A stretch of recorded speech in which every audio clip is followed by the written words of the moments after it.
Hi friends, ഇന്ന് ഞാനൊരു അടിപൊളി മീൻകറിയുടെ റെസിപ്പിയുമായിട്ടാണ് വന്നിരിക്കുന്നത് കേട്ടോ. ഇതിവിടെ തയ്യാറാക്കിയിരിക്കുന്നത് കിളിമീൻ കൊണ്ടാണ്. അപ്പോൾ ഓരോ മീനിനും അതിൻ്റേതായ രീതിയുണ്ട് കറി വെക്കാനായിട്ട് കേട്ടോ. എല്ലാ മീനും ഒരുപോലെ നമുക്ക് കറി വെക്കാൻ പറ്റില്ല. അപ്പോൾ കിളിമീൻ എങ്ങനെയാണ് കറി വെക്കുന്നത് നമുക്കൊന്ന് കണ്ടു നോക്കാം. അപ്പോൾ അതിനായിട്ട് ഇവിടെ ഒരു 4-5 കിളിമീൻ എടുത്തിട്ടുണ്ട്. അത് കഴുകി വൃത്തിയാക്കി കഷ്ണങ്ങളാക്കി മാറ്റി വെച്ചിട്ടുണ്ട് കേട്ടോ. ഇതെങ്ങനെ കറി വെക്കുന്നത് നമുക്കൊന്ന് കണ്ടു നോക്കാം. അതിനായിട്ടൊരു ചട്ടി അടുപ്പിൽ വെച്ച് കുറച്ച് വെളിച്ചെണ്ണയാണ് ഒഴിച്ചു കൊടുത്തിരിക്കുന്നത്. എണ്ണയൊന്ന് ചൂടായി വരട്ടെ. ചൂടായി വരുന്ന സമയത്ത് നമുക്കിതിലേക്ക് 1 ടീസ്പൂൺ കടുക് ഇട്ട് കൊടുക്കാം. കടുക് ഒന്ന് പൊട്ടി വരട്ടെ.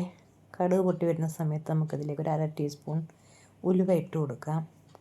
കടുകും ഉലുവയെല്ലാം ഒന്ന് പൊട്ടി വരുന്ന സമയത്ത് ഇതിലേക്ക് ഒരു 6 അല്ലി വെളുത്തുള്ളി ചെറുതായിട്ട് അരിഞ്ഞതും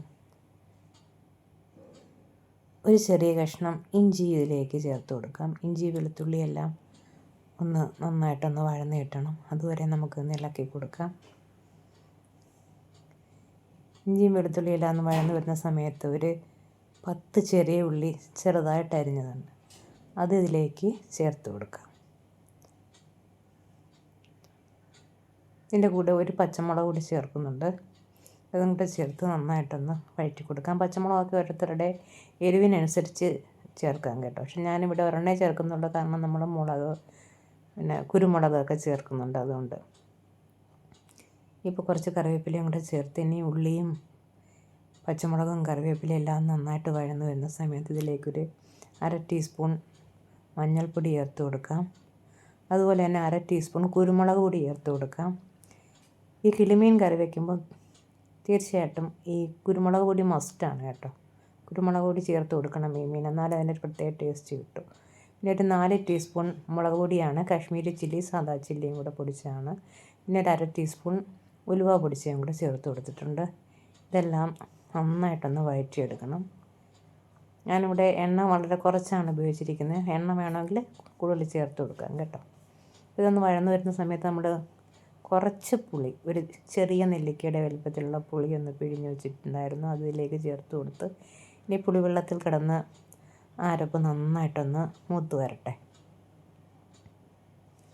ഒന്ന് വഴറ്റി കൊടുക്കാം. അതൊന്ന് മൂത്ത് വരുന്ന സമയത്ത് ഒരു 2 കുടംപുളി വെള്ളത്തിലിട്ട് വെച്ചത് ചെറിയ കഷ്ണങ്ങളാക്കി അതും കൂടി ഇതിലേക്ക് ചേർത്ത് കൊടുക്കും. അപ്പോൾ ഈ കറിയിൽ നമ്മൾ 2 തരം പുളിയാണ് ചേർത്തത്. കുടംപുളിയും ചേർത്തിട്ടുണ്ട്, സാദാ പിഴുപുളിയും ചേർത്തിട്ടുണ്ട് കേട്ടോ. രണ്ടും കൂടി ചേർത്താണ് ഉണ്ടാക്കിയത്. പക്ഷെ നല്ല അടിപൊളി ടേസ്റ്റായിരുന്നു കേട്ടോ ഈ കറിക്ക്. ഇത് എല്ലാം കൂടെ നന്നായിട്ടൊന്ന് മിക്സ് ചെയ്ത് കൊടുക്കാം. ഇനി ആവശ്യത്തിന് ഉപ്പ് കൂടി ചേർത്ത് കൊടുക്കാം. ഇനി ചാറിന് ആവശ്യമായ വെള്ളം കൂടി ഇതിലേക്ക് നമുക്ക് ചേർത്ത് കൊടുക്കാം. അതിനുശേഷം എല്ലാം കൂടെ ഒന്ന് മിക്സ് ചെയ്ത് മൂടി വെച്ച് കൊടുക്കാം. അപ്പോൾ അതാ നമ്മുടെ കറിയൊക്കെ നന്നായിട്ട് തിളച്ച് ഒന്ന് വറ്റി വന്നിട്ടുണ്ട്. ഈ സമയത്ത് നമുക്ക് കട്ട് ചെയ്ത് വെച്ചിരിക്കുന്ന മീൻ ഇതിലേക്ക് ചേർത്ത് കൊടുക്കാം. ഒരു 4 കിളിമീൻ ഉണ്ടായിരുന്നു. ഞങ്ങൾ ചെങ്കലവ എന്നും പറയും കേട്ടോ ഇതിനിവിടെ. അപ്പോൾ ഈ മീൻ എൻ്റെ 2-3 കഷ്ണങ്ങൾ വറുക്കാനായിട്ട് മാറ്റിയെടുത്തു. നടുവിലെ കഷ്ണം കൊണ്ട് തലയും വാലും ഒക്കെയാണ് കൂടുതലായിട്ട് വന്നിരിക്കുന്നത്. ഇനി മീൻ കഷ്ണങ്ങളെല്ലാം ആ ചാറിലേക്ക് നമുക്കൊന്ന് താഴ്ത്തി വെച്ച് കൊടുക്കാം.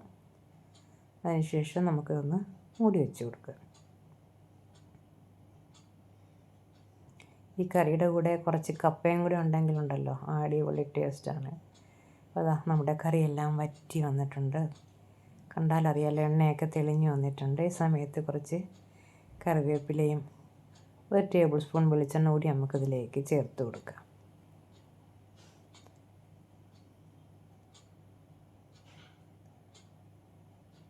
ഇനി ഇതൊന്ന് മൂടി വെച്ചതിന് ശേഷം ഒരു 5 മിനിറ്റ് കഴിഞ്ഞ് നമുക്കിത് ഉപയോഗിക്കാവുന്നതാണ്. അപ്പോൾ ഇത്രയേ ഉള്ളൂ. നല്ല അടിപൊളി ടേസ്റ്റിലുള്ള ഒരു കിളിമീൻ കറി ഇവിടെ റെഡി ആയിട്ടുണ്ട്. അപ്പോൾ എല്ലാവരും ഇത് ട്രൈ ചെയ്ത് നോക്കുക. ഇഷ്ടപ്പെടുന്നെങ്കിൽ ലൈക്ക് ചെയ്യുക, ഷെയർ ചെയ്യുക, കമൻറ്റ് ചെയ്യുക, ചാനൽ സബ്സ്ക്രൈബ് ചെയ്യുക, അതുപോലെ തന്നെ ഹൈപ്പ് കൂടി ചെയ്യുക.